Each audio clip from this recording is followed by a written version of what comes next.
नमस्कार दोस्तों, मैं आपका दोस्त और होस्ट राज और आप देख रहे हैं द बम्बाट की खास साक्षात्कार की श्रृंखला की कड़ी में मैं आप सबका स्वागत करता हूं। इस कड़ी में हम आपको मिलवाते हैं उन नेताओं से जो ग्राउंड पर रह के आम जनता के बीच आम जनता का काम करते हैं। इसी कड़ी में आज हमारे साथ जुड़े हैं मंडावा से 12 नंबर वार्ड के मोहम्मद नवाब खत्री। तो चलिए मैं आपका सीधा रुख करता हूं नवाब जी की तरफ। नमस्कार सर। नमस्कार। सर, सबसे पहले मैं चाहूंगा कि आप हमारी जनता को अपना परिचय दें। सबसे पहले तो मैं आपका बहुत बहुत धन्यवाद जी धन्यवाद करता हूं आपके इस चैनल के माध्यम से।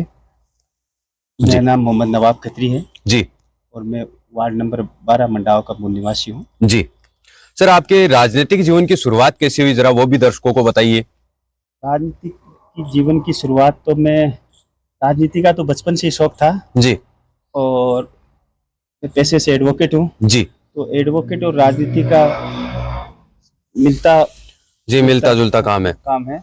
और मैं जो ग्रेजुएशन की तभी मेरे पॉलिटिकल साइंस सब्जेक्ट था जी इसलिए राजनीतिक का तो शुरुआत शौक था।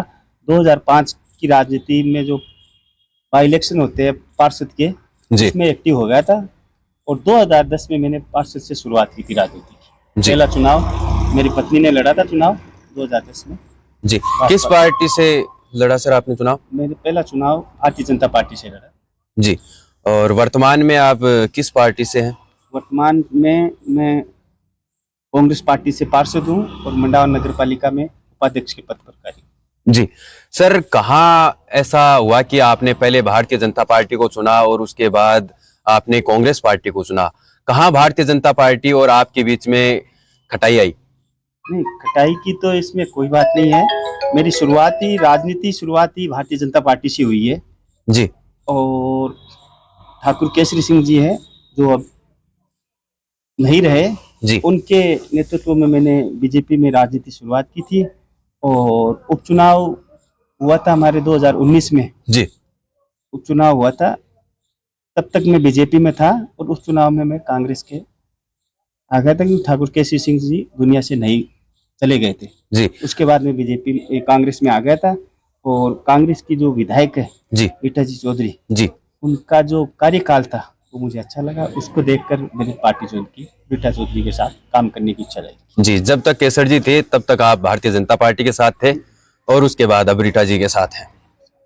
जी, तो अब आपकी विचारधारा कांग्रेस पार्टी से है, तो क्या अब यहाँ पर आपका ठहराव है पूर्णतः? देखो, विचारधारा तो मैं बीजेपी में था तब भी मेरी सेकुलर विचारधारा ही थी, कांग्रेस में है तो भी सेकुलर विचारधारा एकदम मेरी क्लियर है। सबको साथ मैं ऐसे वार्डों से चुनाव लड़ता हूँ जहाँ हर समुदाय के लोग रहते हैं। जी और 3 बार चुनाव लड़ा, तीनों बार मुझे सफलता मिली है। 2 बार मैं भारतीय जनता पार्टी से पार्षद बना हूँ और 1 बार मैं कांग्रेस के सिंबल पे पार्षद बना हूँ। जी, जब आपने राजनीतिक शुरुआत की, आपके राजनीतिक जीवन की जब आपने शुरुआत की, तब आपके सामने क्या क्या चुनौतियां आई? चुनौतियां तो बहुत थी। जी फर्स्ट था परिवार, माताजी पिताजी निरक्षर थे, कहीं बैकग्राउंड नहीं था राजनीति का, जी कोई राजनीतिक बैकग्राउंड नहीं था। चुनौतियां तो थी लेकिन युवा था, जी दिल में काम करने की इच्छा थी कि मैं भी जन सेवक बनकर जनता की सेवा करूं। जनता ने पहला चुनाव मैंने वार्ड नंबर 14 मंडाव से लड़ा, जनता ने पूर्ण बहुमत से और मुझे विजयी बनाया और मैं जनता की सेवा करता आ रहा हूं। आगे भी यही निष्ठा है कि एक जन सेवक बनकर जनता की सेवा करता रहूं। जी, आप अपने राजनीतिक कैरियर के बारे में बताइए कि जब से आपने राजनीतिक शुरू की है तब से आज तक आपने कितना क्या विकास कार्य करवाया है समाज के लिए, समाज हित के लिए? भाई, समाज में मेरे खुद के मूल समाज की बात करूं या मेरे पूरे वार्ड की और वर्तमान में तो मैं पूरे मंडाव का कोई भी व्यक्ति मेरे पास आता है काम के लिए, उसको मैं मना नहीं करता और उसका काम करवाते हैं। जैसे वार्डों में जो समस्या रहती है सड़क की, नाली की या और कोई भी जो अक्सर समस्या रहती है, कोई बिजली की, पोल की, हर समस्या उनका समाधान करते हैं और जनता की सेवा करते हैं। आपने अपने वार्ड में क्या क्या मुख्यतः कार्य करवाए हैं, उनके बारे में भी थोड़ा जनता को बताइए। वार्ड की रही बात तो ये है कि मैं अभी वर्तमान में तो वार्ड नंबर 13 से पार्षद हूँ। जी पीछे वार्ड नंबर 10 से पार्षद था और उससे पहला चुनाव मैंने वार्ड नंबर 14 से, तो मेरा सभी वार्डों से लिंक है। तो मैं सभी वार्डों में काम करवाता हूँ, जो भी समस्या होती है उनकी सबकी समस्या को दूर करता हूँ। रही बात मेरे खुद के वार्ड की, तो वार्ड की समस्या वर्तमान में कोई समस्या नहीं है। पूरे वार्ड में रोडों का जाड़ है, हाँ, नालियाँ बनी हुई है, बिजली के जो पोल वोल है वो सब एकदम सही है। कहाँ कितने टाइम पे मई जून के महीने में बिजली का वोल्टेज है वो कम आता था, वहाँ नया ट्रांसमीटर रखवा कर बिजली की जो समस्या थी उसका भी समाधान कर दिया। जी सर तो है नहीं, बाकी मैं एक वार्ड का पार्षद नहीं हूँ, और पूरे मंडाव की कोई भी जनता आ जाती है, किसी वार्ड का काम होता है मैं उसको पूरी तरीके से करता हूँ। जी इसीलिए आप मुझे जनता ने 3 बार मौका दिया है और तीनों अलग अलग वार्डों से दिया है और मुझे विजयी बनाया। जी आप एक अच्छे राजनेता भी हैं और एक आप अच्छे एडवोकेट भी हैं और साथ में आप एक बिजनेसमैन भी हैं। आप तीनों कामों को एक साथ कैसे संभाल लेते हैं, जरा वो भी जनता को बताइए। आदमी में कार्य करने की दृढ़ इच्छा होती है ना, जी तो उसमें कोई परेशानी नहीं आती है, आदमी काम कर सकता है। इच्छा होनी चाहिए काम करने की, मुझे ये काम करना। मैंने राजनीतिक जीरो से थी, मैंने शुरुआत की जनता की बदौलत से मुझे आज नगर पालिका में उपाध्यक्ष का पद भी मिला हुआ है, काम कर रहे हैं, जनता की सेवा कर रहे हैं। एडवोकेट है वो भी मेरा काम चलता है, बिजनेस है मेरा वो भी मैं करता हूँ, इसमें कोई समस्या। मतलब आदमी को किसी भी काम करने के लिए ना जिद्दी होना पड़ता है। जी कोई भी काम करे, जो आदमी काम करने में जिद्दी बनता है ना, मुझे ये काम करना है, हाँ, और जिद्दी बनता है, वो काम में सफलता प्राप्त करता है। जी इसलिए मैं जिद्दी हूँ। जी आप अपने काम के प्रति, आप अपने राजनीति के प्रति जिद्दी हैं। हाँ, जिद्दी आदमी हूँ, समर्पित हूँ। जी स्थानीय नेताओं के बारे में आपका क्या कहना है, उनका जनता से किस प्रकार लगाव है, जनता के बीच उनकी कैसी छवि है। स्थानीय नेताओं में जैसे मंडाव में अगर हम लोकल की बात करते हैं कि भी लोकल में तो सज्जन लाल जी मिश्रा जी है, जी वो पूर्व चेयरमैन है, 5 बार के चेयरमैन है, उनकी मंडाव में अच्छी पकड़ है। और अगर हम एमएलए स्तर की बात करते जी हैं तो मैंने तो पहली बार रीटा जी के साथ जुड़ के काम किया है, लेकिन रीटा जी बहुत ही मेहनती और सरल स्वभाव और कर्मठ नेता है। जी जनसेवक है, वो जनसेवक की तरह काम करती है। नेता वाले गुण कम है उसमें, एक जनता की सेवा करने वाले गुण अधिक। जी आपकी पार्टी की विधायक रीटा चौधरी, जो पहले भी उपचुनाव होने के बाद उन्होंने विजय श्री प्राप्त की और इस बार भी हैं, तो उन्होंने पिछले 70 में मंडावा में क्या क्या विकास कार्य करवाए।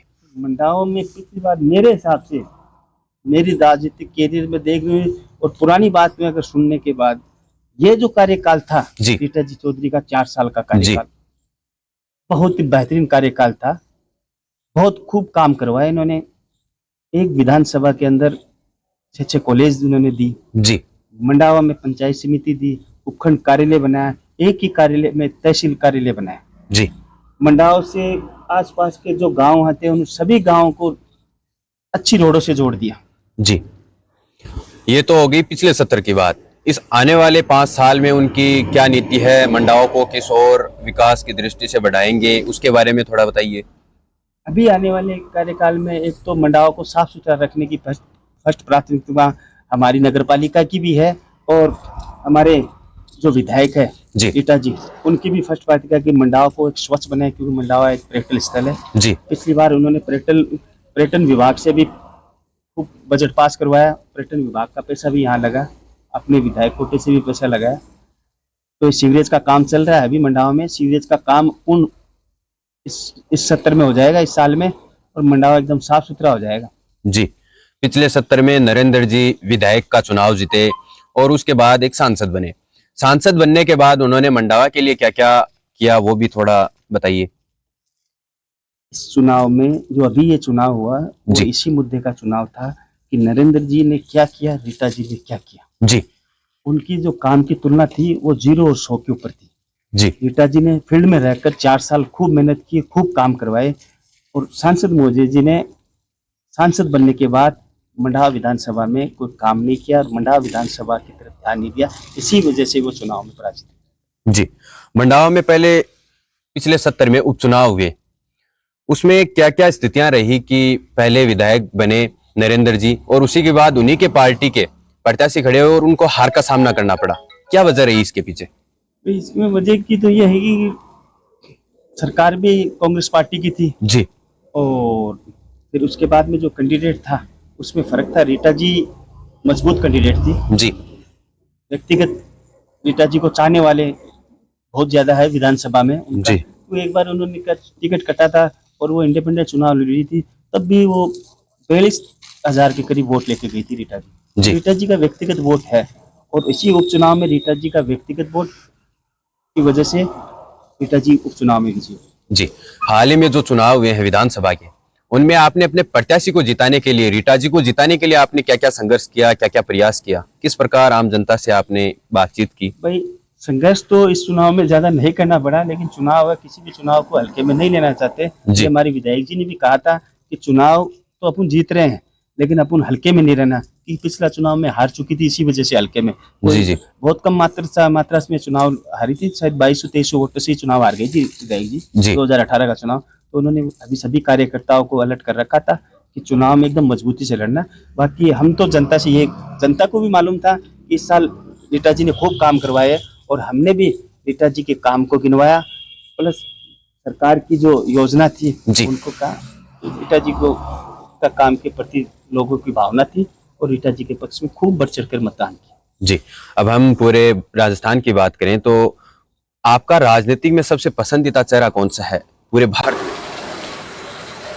क्योंकि आपने भारतीय जनता पार्टी में रहकर भी काम किया है और कांग्रेस पार्टी में भी काम किया है।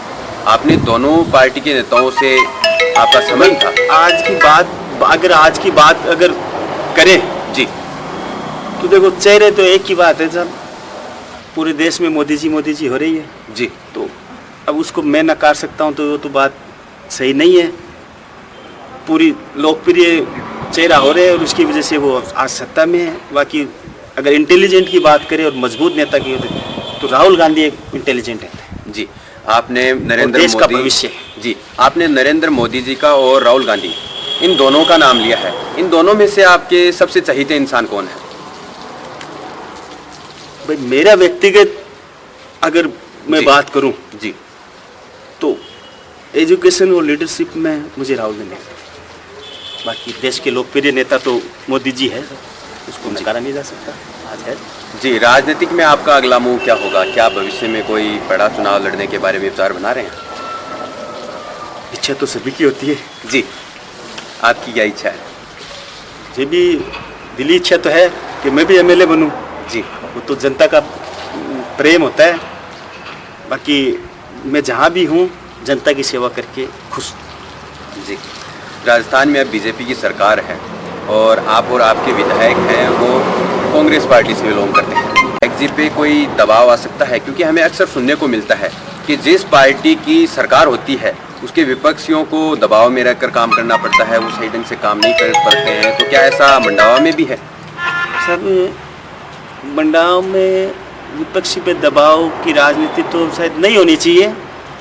और पीछे कांग्रेस का रास्ता है, इसका मतलब ये तो आज नहीं था कि बीजेपी के जो एमएलए नहीं थे उनका काम नहीं हो रहा था। जी। सभी 200 विधानसभाओं में काम किया है सरकार ने।